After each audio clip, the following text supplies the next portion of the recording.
If you want to learn how to make powerful decisions in your life, the key way to do that is to get clear and connected to your future self. And in this video, I'm going to share my screen and I'm going to share with you an old interview of Jeff Bezos talking about how he got the courage to leave his very fancy corporate job, which took an enormous amount of commitment and courage to go off and make Amazon. He talks about connecting with his future self, getting really clear at the perspective of his future self, and realizing that his future self would regret having not made the decision to leave his safe, corporate, secure job and go and do this thing. By the way, my name is Dr. Benjamin Hardy. I'm an organizational psychologist. I actually wrote a book on the science of future self called Be Your Future Self Now.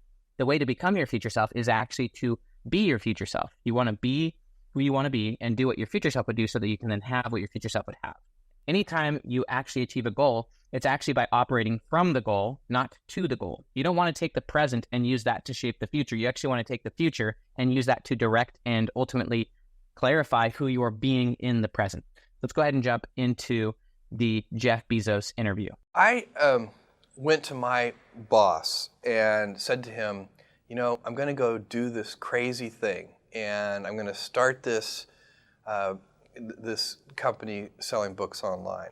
And this is something that I had already been talking to him about in a sort of more general context. But then he said, let's go on a walk. And we went on a 2-hour walk in Central Park in New York City. And the conclusion of that was this, he said, this actually sounds like a really good idea to me. But it sounds like it would be a better idea for somebody who didn't already have a good job. And he convinced me to think about it for 48 hours before making a final decision. And so I went away and was trying to find the right framework in which to make that kind of big decision. And I'd already talked to my wife about this, and she was very supportive and said, look, you can count me in 100%, whatever you want to do. It's true, she had married this kind of fairly stable guy and a stable career path, and now he wanted to go do this crazy thing, but she was 100% supportive. So it really was a decision that I had to make for myself, and the framework I found, which made the decision incredibly easy, was what I called, which only a nerd would call, a regret minimization framework. So I wanted to project myself forward to age 80 and say, okay, now I'm looking back on my life. I want to have minimized the number of regrets I have. And I knew that when I was 80, I was not going to regret having tried this. I was not going to regret having trying to participate in this thing called the internet that I thought was going to be a really big deal. I knew that if I failed, I wouldn't regret that. But I knew the one thing I might regret is not ever having tried. And I knew that that would haunt me every day. And so when I thought about it that way, it was an incredibly easy decision. So there's a lot of really powerful things that Jeff Bezos just said. One of them is that he was looking for a framework in which to make the decision clear and easier. And ultimately, he decided upon the framework of operating from the perspective of his future self. Now, he operated from the perspective of a much older future self, sort of an end-of-life future self. Dr. Stephen R. Covey, who wrote The 7 Habits of Highly Effective People, essentially offers the same idea, which is to think about your 80th birthday party, who you would want to be there and what you would want them to say about your life. So that's more of an end-of-life future self. That's obviously a very far-out future self. One thing I will say about this, and then I'm going to talk about just the concept that we all think in frameworks. We all think in frames. That's basically what a worldview is. That's what a mental model is a framework. And the goal of having higher quality frames is it so that you can ultimately filter out and, decide decisions and then focus on the things which matter most. By the way, this actually is the framework of the book I'm writing right now, which is called Rapid Transformation. But really quickly, let me talk about the importance of thinking about time frames. Ultimately, Jeff Bezos, he is someone very unique, very rare to be able to achieve the level he has. There's actually a lot of research on the topic of future self and decision-making. A lot of the analysis is the idea that as human beings, we have not actually evolved our thinking processes to think really long-term ahead. It's one of the reasons why people really struggle with things like retirement planning. A lot of our life, our biology is set to focus very heavily on the present, about seeking short-term rewards, seeking short-term dopamine. And you couple that with the fact that we're in an environment that is extremely intrusive at hitting our short-term dopamine hits. ultimately blocking out our desire for making long-term investments, thinking long-term. So that's one thing I will say is very rare and difficult, is thinking that far ahead, as Jeff Bezos did, and even Stephen Covey, thinking that far ahead. But that's really powerful. I also think, and there's a lot of research to the idea of having more meta spiritual perspectives, even higher level spiritual views, which then put this life into a different context. There's research, for example, on trauma, that if you have a higher worldview of spirituality, faith, and afterlife, maybe even a pre-earth life, like a bigger, grander view that this life is nested within, those higher kind of spiritual meta views are a very strong buffer for quickly reframing traumas. So not only can a bigger picture help you with clarifying your future, but also re-clarifying your past, difficult traumas and things you've gone through. So that is very powerful. Now, what I will say is that you don't necessarily have to think that far ahead. You don't have to think to age 80. Obviously, you can even think beyond age 80. As I just said, you can think about an afterlife if you want, and if you develop religious perspectives, spiritual perspectives, a relationship with God, which admittedly I do have. I have a powerful relationship with God, and a more macro view, which this life is a very small nested piece of that macro view, which certainly influences my decisions in the present. This is one really powerful, important point that Bezos is making and that I want to make. And then I want to talk about how you can actually crunch it to much shorter time frames. And honestly, just the perspective of having a framework for thinking in general. One of the main points about the research on future self and on just psychology in general, if you've never read the book Man's Search for Meaning, this is a book by a man named Viktor Frankl, Dr. Viktor Frankl, who was a psychiatrist who lived during the concentration camps, the Nazi concentration camps. He actually lived through those. He was taken there. His pregnant wife was taken there, killed. His parents were taken there, killed. He ultimately survived those concentration camps largely because he was connected to his own future self. He had a why to live for, as he quotes heavily in his book, Man's Search for Meaning. He says when the why is strong enough, you can bear anyhow, but also when the why is strong enough, you can find the how. One of the things that I did not share in that interview with Jeff Bezos that he says later is when you get really connected to the bigger future, the daily decisions stop being so consequential, meaning like you don't get so hounded by the difficulties, which is largely what Frankl was talking about. When the why is strong enough, you can bear anyhow. Also, when the why is strong enough, you can find the how. And that fits a lot with the research on hope, about high hope being you're clear and connected to the future, you're committed to that future, and you're very flexible with what's called the pathways of getting there. Because you're committed, you become very flexible and adaptive at finding the paths to getting there, essentially iterating, failing forward, finding the path. Your level of clarity on your future self, honesty about your future self, and emotional connection to your future self, i.e. commitment to your future self, ultimately becomes the frame and the filter for the decisions you make here and now. And it ultimately allows you to make powerful decisions, as Jeff Bezos would say, very easily. You don't have to overly weigh decisions because you're now no longer thinking so much about the present conditions or about other people's opinions. You're not letting other people or the present dictate your future. Sadly, and interestingly, that actually is the typical model and the typical framework that most people have. Most people, and there's a lot of research on this, you could look up if you wanted to, the TED Talk called The Psychology of Your Future Self by Dr. Daniel Gilbert. He references a concept called the end of history illusion, and he has studied this thoroughly. And it's the idea that even after reviewing your past and referencing your past, maybe looking back on the past 10 years and recognizing and appreciating that you're not the same person you were 10 years ago, even after doing that, most people, they take their present selves and their present conditions and they project that onto the future. In other words, people use the frame, back to the idea of Bezos, we all are operating from a framework. Every decision we make is from a framework. Most people are unaware of their frameworks, by the way. You want to ultimately become aware. You want to make the implicit explicit, and then you want to ultimately continuously transform your mental frameworks. But most people are operating from the frame of their past and their present, and they're using that to shape the future. What they're doing is that they're assuming that the future will look a lot like the present, including their future selves. An important insight in the research on future self is that your future self is a different person than you. Even your future self in a week from now, certainly your future self at age 80 is going to have much different and more mature perspectives than you.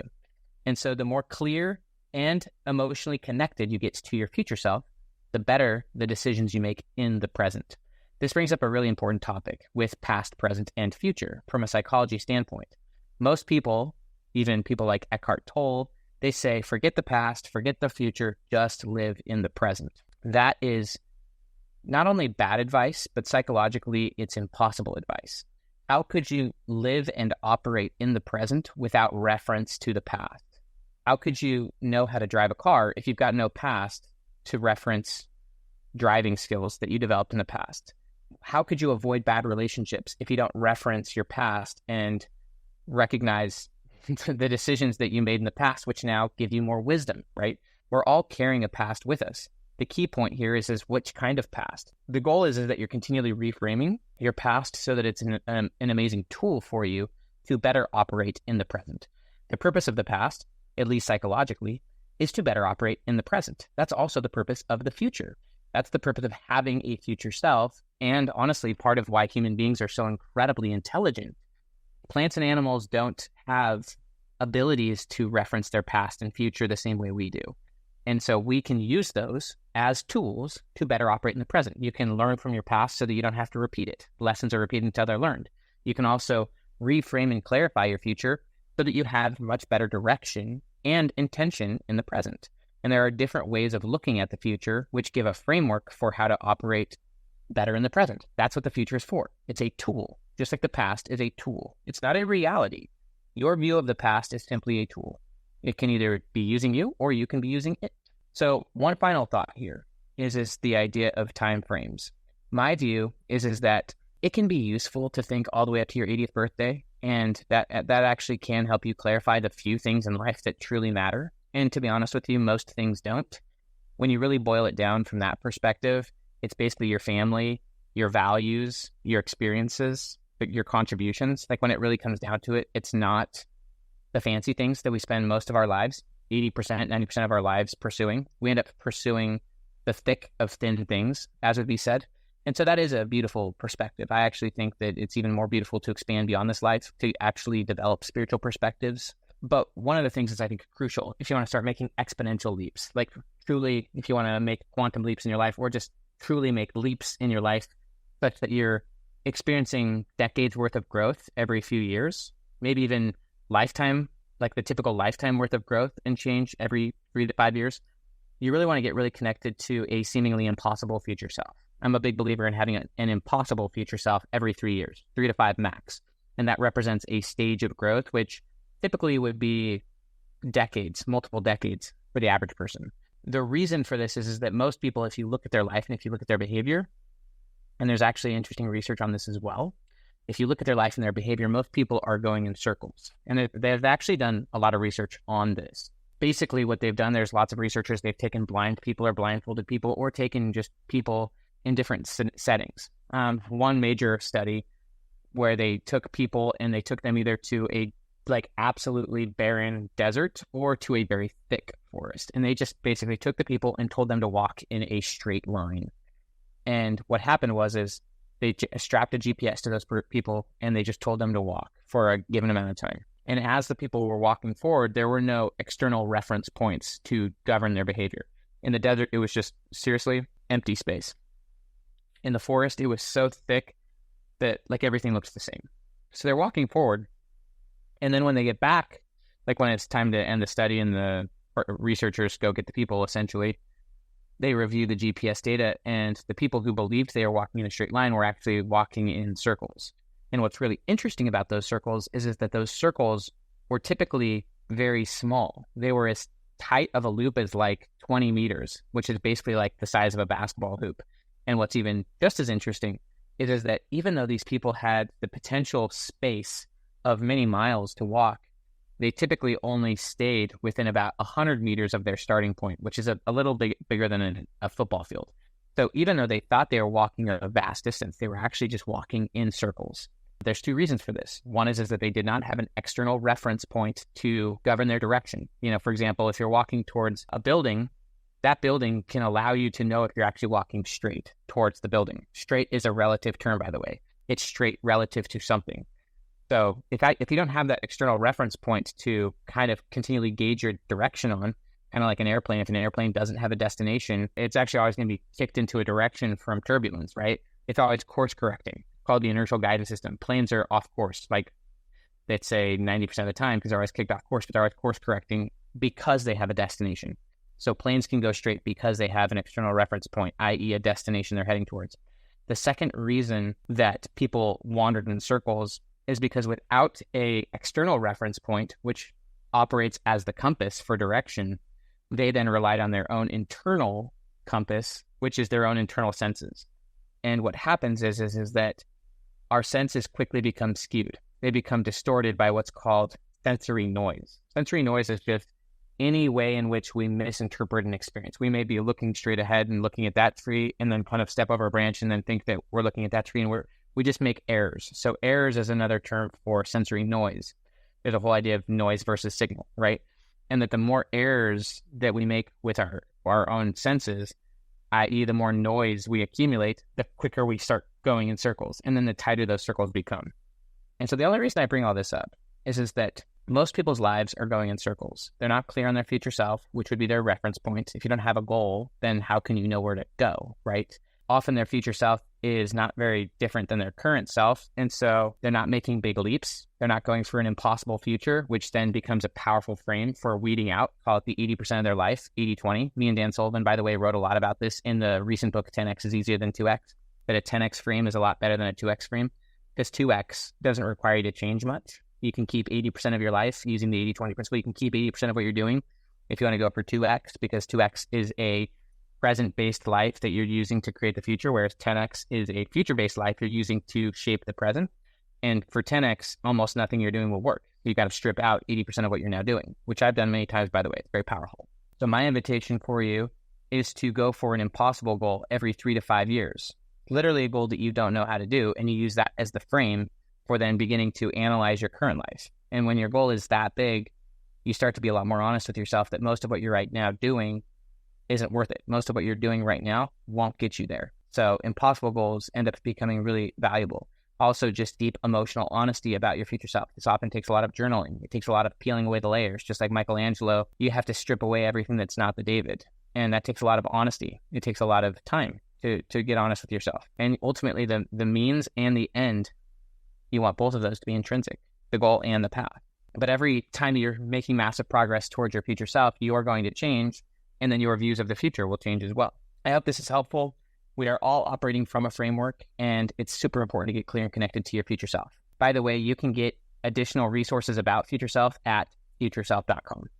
So have an amazing day. Please like this video. Please subscribe. Have a good day.